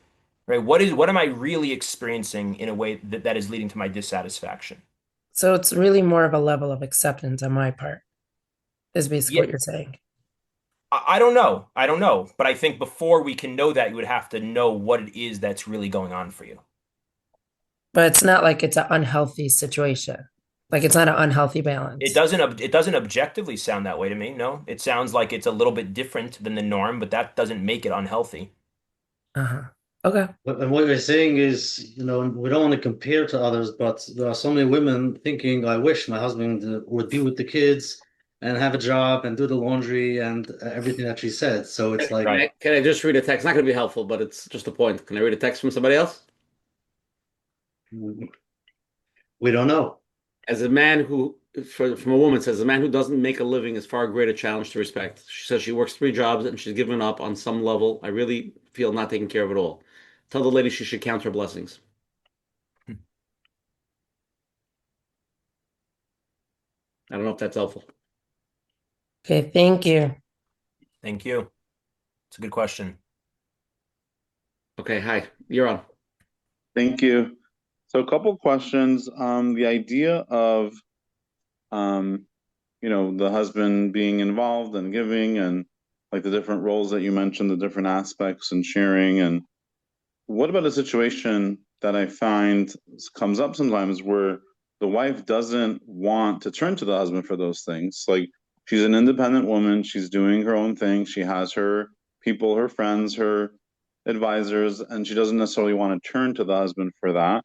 How would you address that? And then one other quick thing is if the husband is sharing things like that idea of sharing his life and what's going on and things at work, doesn't that come with a limitation of not sharing spiritual lackings or like things where he might have stumbled in something, because that creates an unhealthy dynamic in the relationship, as my understanding. Is that accurate? Okay, so let's see. So the two questions. The first question, where the question was if the wife is on her side of things not sharing or not really interested in that level of connection. So that's there's I think generally speaking there's one of two reasons for that. Either that's because the husband has been living and carrying himself in a way that has not cultivated that kind of interest and sense of connection from his wife, or it's because she is coming into the marriage with some of her own stuff that get in the way of vulnerability for her, which is not uncommon, unfortunately, and not uncommon even for women, sometimes especially for women. Kind of that femininity, in a sense, is actually blocked, and that sense of vulnerability, openness, receiving, desire for intimacy is very, very limited. And there's a sense of independence or a sense of looking for connection, but looking for connection in less intimate or less vulnerable ways than with a spouse. So, if it's the former, meaning if it's because the husband has not fulfilled his job properly, so then he needs to work on his job. If it's because of stuff that the wife is coming in with, so then it's a whole different story that needs to be addressed, to a large degree from the wife's perspective. And it really is where there needs to be a parallel talk to this on the job description of a wife, which is of the utmost importance to discuss and to talk about what does it mean? What does it mean to bring the feminine energy into the relationship? What does it mean to be a wife? What is that job description? Now, what can a husband do if if he feels, let's say, if he feels, and maybe he's gotten a second opinion from somebody that he trusts or someone objective, that it's not because he hasn't cultivated, he has tried to cultivate it, he is doing these things of the job description, and it's because his wife, by her nature or nurture, is more closed off. What can he do? That's a challenging situation. It's hard for me to answer in a generic way. It's sometimes it requires a steady, stable expression of dissatisfaction, calmly and stable, but consistently enough that the wife eventually is hearing the dissatisfaction. Uh, Sometimes it requires seeking professional guidance or rabbinic guidance. Uh, Sometimes it might require a little bit of a more creative, kind of out of the box type of response. Sometimes it might we can go back to the idea of acceptance. It depends on the situation. Maybe there's a level of acceptance that can happen. And sometimes it might require a more hard stance intervention, kind of like really laying it down that I'm not happy with the way that things are, and there needs to be we need to figure this out, right, in a different way. We need to negotiate this relationship or navigate this relationship differently. Um, it's hard to say without knowing the specifics and the ins and outs of a situation like that. So here's a question that somebody sent in. I wasn't raised talking about feelings. I learned to push through, stay strong, and handle things. Now I'm told to be more present, but no one ever showed me what that actually looks like. Mm, So what can you expect of me emotionally and how to give if I was never taught, this is a yeah, language that they don't know. yeah. It's a spot on question. It's actually what I mentioned before when I started giving the job description. There's another hakdama that I wanted to give before the description. It was about this. Unfortunately, we live in a culture that creates a sense of a notion and a value around self-sufficiency. That the ultimate goal, the ideal self-actualization, is that we become self-sufficient individuals. When a person enters a marriage with that mindset, the marriage is merely a matter of convenience or fun or pleasure or cultural norms or whatever it is. But the idea is that I am a self-sufficient individual and you are a self-sufficient individual. So now we are relating to each other as two people who are really good on our own. I'm good. I'm made. I have it figured out. I can live on. I have it, and you have it. It's interesting. The sefer I mentioned before, Binyan Abayis from Rav Shachatovitz, he mentions that oftentimes, I mean, he doesn't say it exactly this way. I'm adding a little bit to it, but oftentimes we worry about the guys who are, in a sense, let's call it, struggling in yeshiva or struggling in whatever system they're in. But the truth is, we also have to equally be, I don't want to say worried, I don't know that helps, but we have to be attentive to the guys who are the mitzuyanim, the ones who are excelling, because they run the risk of thinking, I'm amazing. Anyone who gets me is the luckiest person. I am amazing. Every yeshiva wants me, so any girl who gets me is the luckiest, right? And can we turn off the screen? Yeah, there we go. Okay, sorry. Uh, right. So the person who is, so self-sufficient, so excellent in so many ways, who may have never experienced a sense of I need help with something. I actually can't do this all on my own. I'm not good to go. They will enter marriage with the sense that this is I'm self-contained as me and you are self-contained as you, and now we're just gonna kind of do this thing together. Versus what marriage is really about, and this goes back to my first point of saying that marriage is the center. Ishti Zubesi, it's my home, it's the top of the list, is I'm incomplete. I'm fundamentally incomplete. This is a Gemara. The Gemara in Yevamos says that a person without their spouse, and I say this with sensitivity to the many people in the world who are looking for a shidduch or are single, how do we address that and that pain and that challenge? I just want to name that as I'm about to say this. The Gemara says that a person who is without their spouse, a man who is without his wife, is not called a person. They're not called a person. And what Rav Shachatovitz outlines so amazingly in the Sefer is it doesn't matter what yeshiva you're in the top shir, the top bacher, the top this, the top that, the top everything. It doesn't matter. You're actually you're not a person. You're a half a person. You're a half a person. We are not self-sufficient.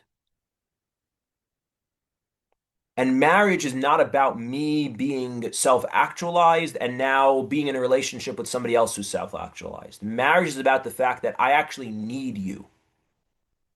I'm actually not okay alone. I'm not able to be self-sufficient.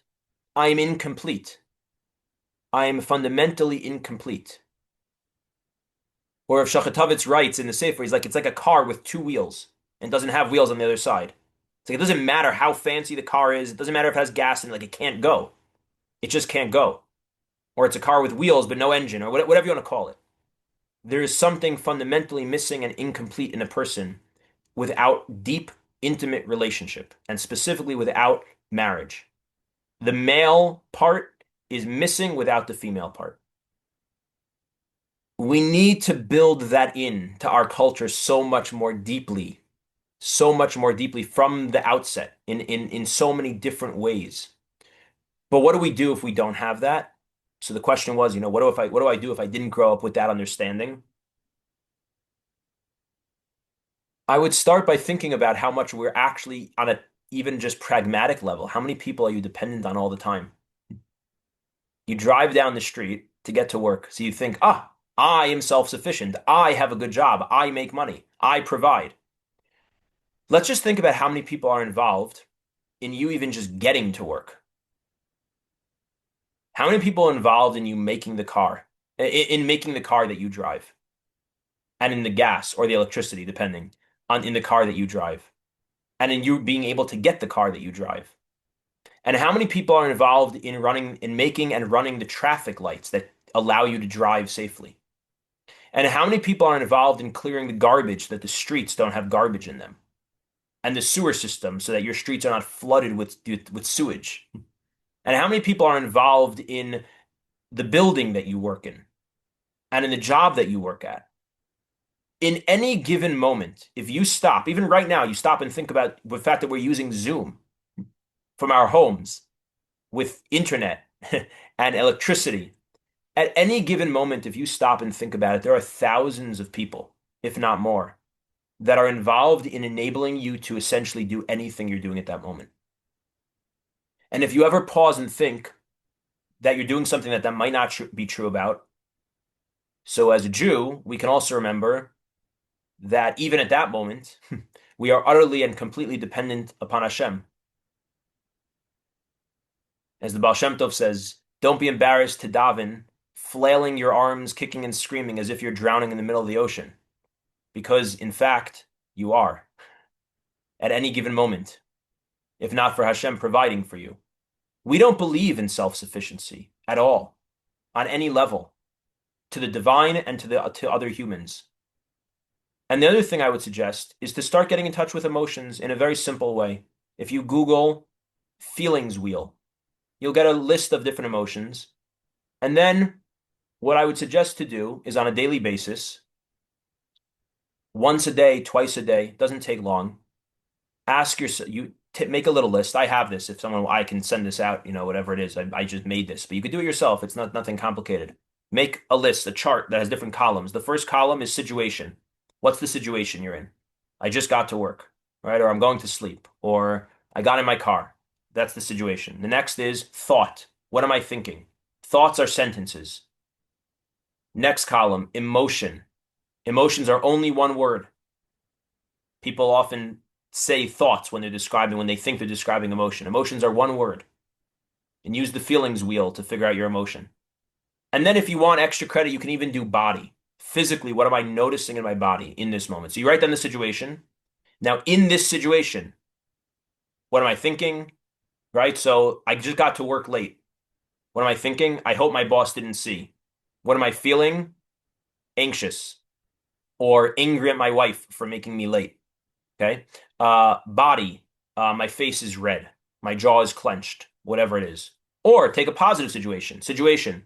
I'm going to sleep. Thought. Today was a great day. Productive day. Feeling. Pride. Feeling in my body. I feel light. Okay. And do that once or twice a day of different situations.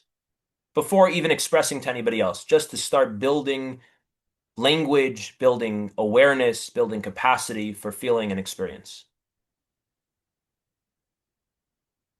I hope that answers some of the question. I want to jump into this question if you don't mind. Somebody sent an interesting question here. As a husband, I sometimes have fears about our children, finances, or my job, and I want to turn to my wife for support. At the same time, I worry that sharing these fears might make her feel unsafe or unsettled. How can I, as a man, be emotionally open while still helping my wife feel secure and grounded, even while I'm struggling? Great question. I would say talk to her about both levels, meaning there's two levels here. There's the desire to talk to her about your feelings of the finances, and then there's a meta level. There's the level of I'm worried to talk to her about my feelings about the finances, right? So what I would suggest is talk about both, but start with the second one. So you approach your wife at the right time, in the right way, and you tell her, I want to be able to turn to you and talk to you and share with you what I'm going through, what I'm experiencing about our finances, about our income, our spending, whatever, our savings or lack thereof. And I have different feelings about it, but I'm hesitant to share those feelings with you because I wouldn't want it to make you anxious. And talk about that. So before you talk about the topic, talk about talking about the topic, but you're sharing your feeling. You're sharing your feeling of being worried to talk to her about being worried. Because a man can't See how that always goes. be, man can't always be like the woman could get emotional, and like you're saying, his job is for making her feel basically safe with her situation, whatever she's going through, But right? I wouldn't make that into a ironclad, in my view, singular kind of chok, right? I don't think it's my job is to make her feel safe, and therefore I can't tell her about my worries. I don't think that's the recipe of a good relationship. Like if a wife has fears that she's not going to have money, and you have the same fear, and you start projecting your fear onto her, you're going to make her feel more unsafe. So you have You need to be able to talk about that and work through that. using That money as an example. It could be Yeah, anything. it could be anything. Yeah. So I think that needs to be discussed. I think that needs to be discussed. Now, it could be that the maskana of that the conclusion of a discussion about that is that maybe there is some topic that I don't typically, go to her about. I'm not saying that can't be, but I wouldn't write it off the bat because I don't think lechatchila that it should be written off. It could be that there's a situation where we have to come to terms with that. We have to understand we do share on most things, but there's this one topic where I know it provokes your anxiety, so I shouldn't share my anxiety about it, and we understand that. But I don't think that's the lechatchila in a normative situation. So I don't think we should jump to that. Yeah, but I think this is about men, but I think also women have to understand that men do have their weak moments or their emotional moments, and they need also like that support as well. A Obviously, hundred exact. it's Yes, different than a yes, man. A man always plays that general role, but in today's generation, a lot of men do have feelings and they do get nervous and they do have fears. yes, Yeah, yes, yes, you yes, can't turn into your mother, but yes. And Right. also, like you're saying, if it's moments, it also depends how you carry yourself. If you're Yes. trying and you're doing, and then once in a while you want to open up and talk, that's beautiful. But if she feel that you're not really owning up, and you start talking about emotions, you're like, and she's like, forget about emotions now. There's a Right. certain thing. So again, we're talking healthy, two people that they're trying to figure things out, they can carry Yes. themselves, and then they need the other. And one of the keys to this is in any of these conversations that I'm suggesting or giving a script of or anything like that, it does not mean that in the first round of it it's going to go, glowingly. There might be bumps, there might be conflict, there might be distress, and the good marriages are the ones that notice that, are able to possibly pause the conversation and then redo the conversation, have another round of it at again the right time. And sometimes that can be multiple times again and again and again. That is what makes a meaningful, deep relationship. We're working through things together. This is such a big part of why I want to give this talk. And it's part of why I gave a talk in a different context, again, I was mentioning before about I'm coming against the notion that we can't change our spouse. I think we have we have, for good reason. It's like the pendulum always swings too far when we're trying to correct something, right? So because there was this notion of like, the overly critical wife and the overly mashkiachi husband and like whatever it is, right? So we try to correct that by you have to just accept your spouse, just see them positively, just accept them, and the husband has to always be mevater, and the wife has to always be appreciative, and etc. etc. Not sustainable. It's not sustainable. When it's not sustainable, we're chopping off the possibility of a meaningful relationship. A meaningful relationship is one that we work through the hard things and we change each other. We grow together. That's what Ezer Kenegdo means. We are growing together. That's what becomes the most meaningful aspect of the relationship. When we look back at the years together and we think we worked through this challenge, we worked through that conflict, we became different people because of each other, because of our challenges and our challenges within each other, not just outside challenges. And I think that this notion of you can't change your spouse and you have to just be mevater and you have to just keep the peace has created almost a sense of fear. It's like we're worried to open our mouths in a relationship. We shouldn't operate with so much fear in the relationship. Now, we should always operate with, I think, one of the most powerful questions to always hold in your mind as a married person is, as I am saying this to my spouse, what are they feeling? I'm not saying we should be dismissive of of being cognizant of their feelings when I say we shouldn't be scared. I'm just saying we shouldn't be operating with a fear mindset. We should be operating with the belief that we can talk about hard things. When we believe we can, we can. When we think we're not allowed to, and if we and we're not supposed to, then we can't. The fear creates more fear. We shouldn't be so afraid. We should talk to each other, have hard conversations, tell the person what's not right for you, tell them what you want them to in the right way. Now, again, there needs to be love, there needs to be appreciation, and that I mentioned before, and there also needs to be a sense of when I say this, what are they feeling? Which is not going to change if I say it or not. It's going to change how I say it. When I'm cognizant of that question, when I say this to my spouse, what are they feeling? That should not change if I say it most of the time, but it should change how I say it. So you're discussing again. It's a healthy, emotional aware. Both people are on the same team, working together, and then you're bringing in the concept, the healthy concept of let's go, let's talk about it, let's work together. But the million dollar question is how many times it's not, and you can't. You think you're going to try, but it's not going to work. And then the question is really, why is it so hard for so many? Yeah. So it's important for people to actually know what they are. People have when it's harder than what I'm talking about, it's not because of the marriage, 99% of the time. It's because of what the individual is carrying and has not worked through yet in themselves. There's a really good book by Richard Schwartz called I'm forgetting what's it called. I am the one I've been waiting for, or something like that. If you look that up with Richard Schwartz's name, you'll find the correct title of the book. I am the one I've been waiting for. You are the one I've been waiting for. I think something like that. And a similar approach is in a book by Terence Real called Us.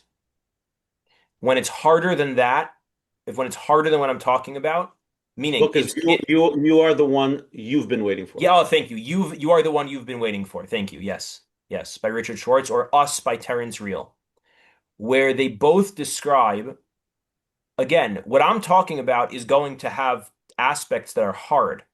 But when it's harder than what I'm talking about, it's because we are carrying unworked through trauma as individuals that is now taking its toll on our relationship. So you're saying, let's not go there. Let's start having hard conversations and hoping that it's going to work. And then if it doesn't, then there must be that we all have bags that we've never. Yes, if we can't have a hard conversation, bump into a wall, get upset with each other, pause, come back the next day or a week later or whatever it is, and have it again and work through it and have a better moment and a worse moment and work. If we can't do that, if you can do that, beautiful. If you can't do that, it's because you and or your spouse are carrying a deeper struggle that has not yet been worked through. And it And has nothing to do with your marriage. But it's being projected on your marriage. so there are many people sit with that and they're thinking that's exactly where I am. Yeah. That is Yeah. it. Somebody sent in, the wife, she's doing all the therapy and the inner work and she's going for help, but her spouse is just walking around as if there's no problem. What's one supposed to feel or do? And you're saying maybe they should try to change the spouse, but not in this case, because it's not a healthy relationship to be able to change your spouse. One is doing the work. Sometimes the spouse needs a wake-up call that a more clear message of I am not happy. I just had a session with a couple where I asked the question point blank to one of the spouses who was clearly unhappy, and the other spouse was very kind of dismissive of it. Said 0 to 10, how connected do you feel to your spouse in this relationship? And the one who was there, who was driving them to be in therapy, said a 3. And the other one could not believe it, and they were floored by it. And they needed to hear that. They needed to understand that. I'm not saying that's the right thing. Again, the situations that are more complex are more complex. But I'm just saying sometimes a person who needs a wake-up call.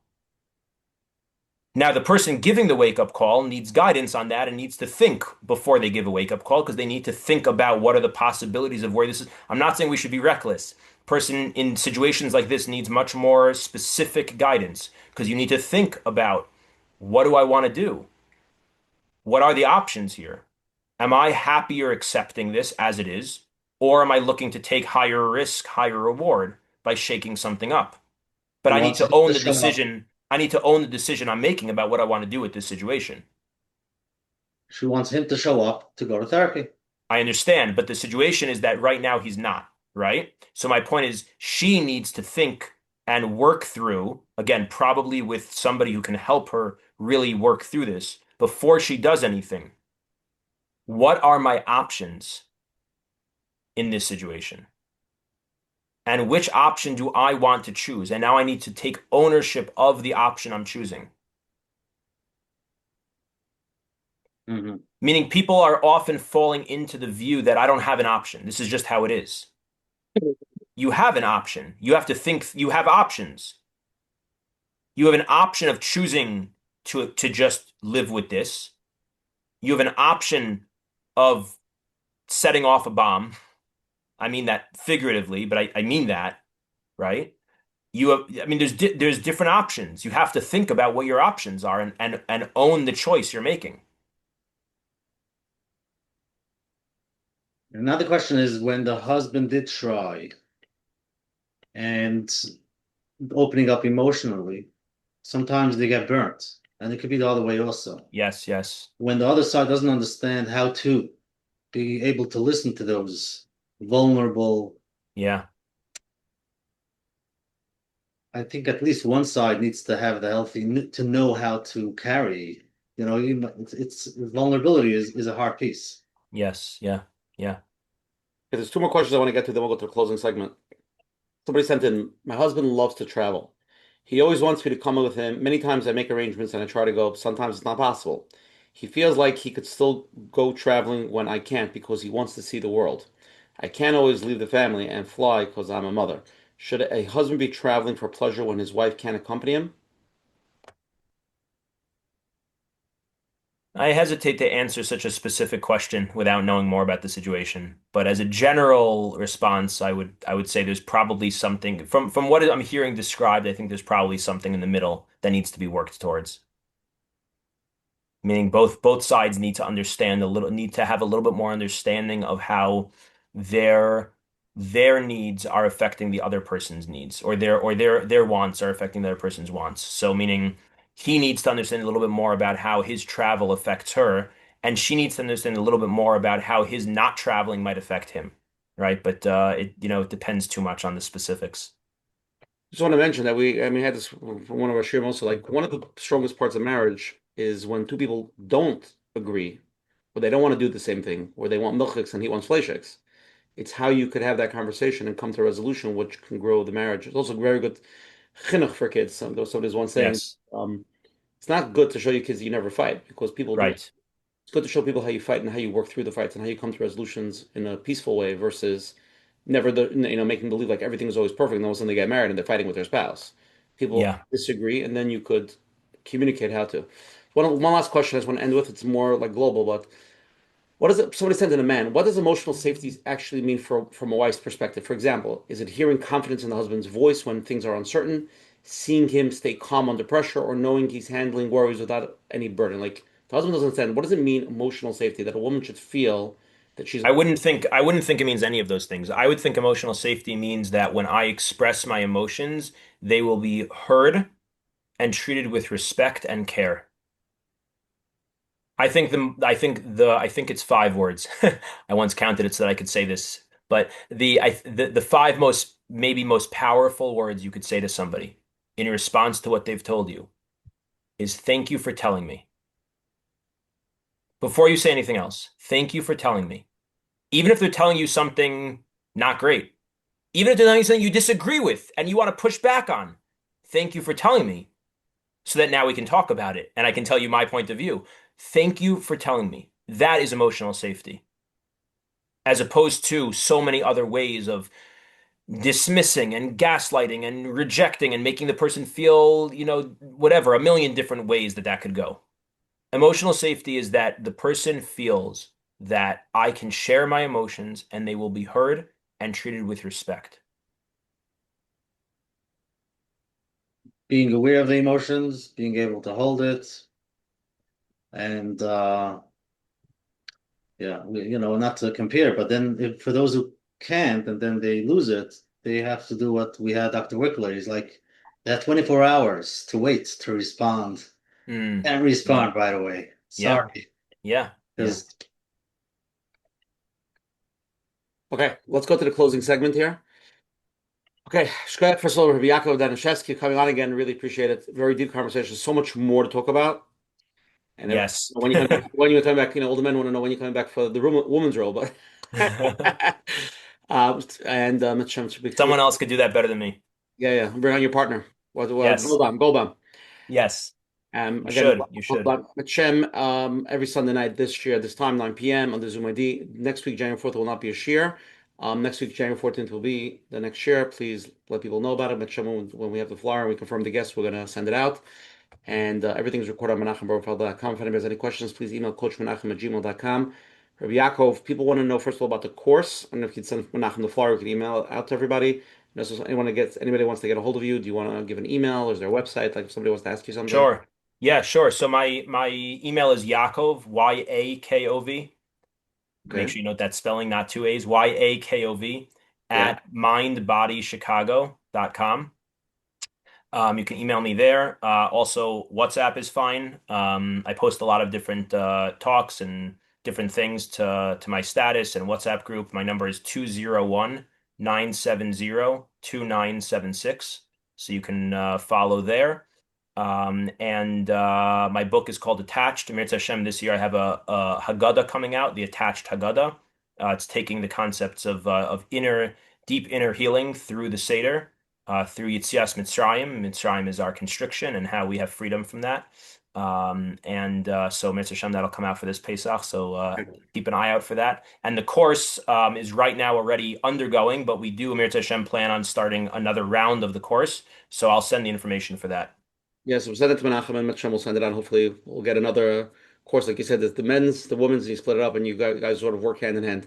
Yeah. So that'll be good. Okay, so again, tonight's share is 255. If anybody wants to listen on the phone, the number is 732-305-9011. We go to menachemberfeld.com or YouTube or any of the podcast channels. We're on all of them. Thank you to all the advertising sponsors, Liquid Scoop, Eli Nara, 5 Town Central, Chayla from JCN. We'll go to the closing. I'll go first, Menachem, and then Rabbi Yakov. You'll leave the closing words. Just want to say, obviously, this is a big topic. There's a lot to say on it. Just to really hone in on one thing that you mentioned that just I was thinking about is that I think a lot of men have that issues when they come home. They feel sometimes that it's like, a lot of kids at home. They either somehow avoidantly don't come home because they have a lot of work, or they come home if the kids are sleeping. Obviously, every situation works different. Everybody, like I was saying, every marriage also has their own sort of set of rules, right? Sometimes there are marriages that the men are just not around the whole week for whatever reason it is, and that's the way it's set up, and they have a live-in and cleaning lady. He travels, and that's the way they work. You know what I mean? But for the people that don't live those lifestyles, like I always tell my wife, I'll babysit when you go out of town. She goes, no, you're not babysitting. You're watching your kids. You're not babysitting. So that's the concept. These are your kids just as much as hers, and everybody has roles to play. I think that's what you're saying tonight. But as a man, we know when we're coming in to that house that we know what we're coming into. We're coming into being with the kids. When we babysit the kids for 2 hours, we're going crazy, right? So imagine when the women are doing this day in, day out, and especially when the kids have a hard day and there's homework and there's supper and there's a lot going on. So you know you're coming into that. So try to come in with the mindset of understanding that because first of all, it comes a lot with your attitude, how you come in. If you come in also with a burst of chizuk and geschmack, it could, relieve a lot of that and coming into like with that extra power. But also, like you said, like validate the wife and like it's not at you, it's just the situation. I think it's very important and try to use that superpower. Like I'm coming in, like I'm gonna come clean. I'm gonna come help with the kids. I'm gonna give them a bath. I'm gonna be 120% for the next hour to be fully present. And then the wife could feel that sense of like he's here with me with it. You know what I mean? Again, it doesn't work every night. It's not every time, but that should be the mindset. That should be the feeling. Versus coming in with, why is the supper cold? I came home. Why is the supper? It's not. There's come halach. I mean, I just worked all day. But I think that was a very important point. I think at least that if we could take that home and really this week, especially, we're not working. If people have off the New Year's, spend more time with the family, be more helpful, be more present, give your wife a break. I think it's a big thing. Really appreciate it, Coach Menachem. Yeah, thank you very much, Rabbi Yakov. I think everybody should stop for a moment and see what this whole talk tonight makes them feel.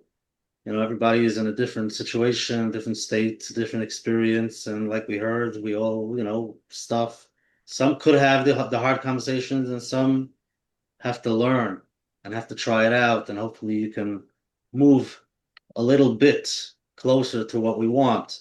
But like we heard, number one, healthy, but it only comes like sharing feelings only comes after positive, after being able to say how you appreciate and how that connection. And then if you want, you can share the negative feelings. But we usually find ourselves only with the feedback and we forgot about the first two. So it's important to just see where am I and if I want the conversation with my spouse, where am I with the positive sides? What's my connection?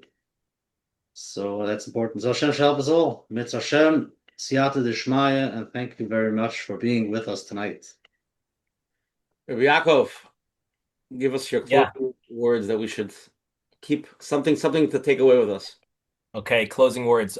One thing that this is at the very end, so I hope maybe it'll get heard still, is one of the rules I tell men as much as I can is you have to create a conversion ratio or calculator in your mind.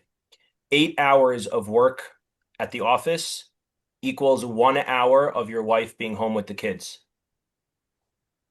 So even if your wife doesn't work and she's only been home for 1 hour and you get home from an 8-hour workday and you're like, why are you so overwhelmed? I just worked the whole day. You have to create a conversion ratio. 1 hour being a single parent with kids equals if not more, equals a full workday. If you hold that in mind, it will help you a lot in being able to stay present to your wife's overwhelm and emotion. But the real closing message I want to leave you with is actually what Coach Menachem just said, which is it's not about hitting everything I just said fully. It's about, is there a way for you in your life, in your relationship to inch a little bit further, a little bit closer? That's why I think it's important. It's important. If anything I just said deflates you, then just forget it. It's not the point. The point is to know what it can be, what the ideal is, so that we can strive for it. So if it creates a sense of despair, then I delivered it wrong, or it's something else. The idea is for it to create a sense of aspiration, a sense of I can take one step closer to that and see how that goes, and then hopefully I can take another step closer to it. And Mirza Hashem, we should all be zoche to siyata d'shmaya to create really truly what a Jewish home should look like, because that's truly Shechina Shruya B'nayim. That's where we can create the presence of the Shechina and bring the Geula. And that happens one step just by taking that 1 inch further. Amen. Shkoyach. Rabbi Yakov, thank you, everybody. Have a wonderful week, and we'll see you, Menachem, January 14th. Take care. Good night, Rabbi Yakov. Thank you very much for having me on. Take care.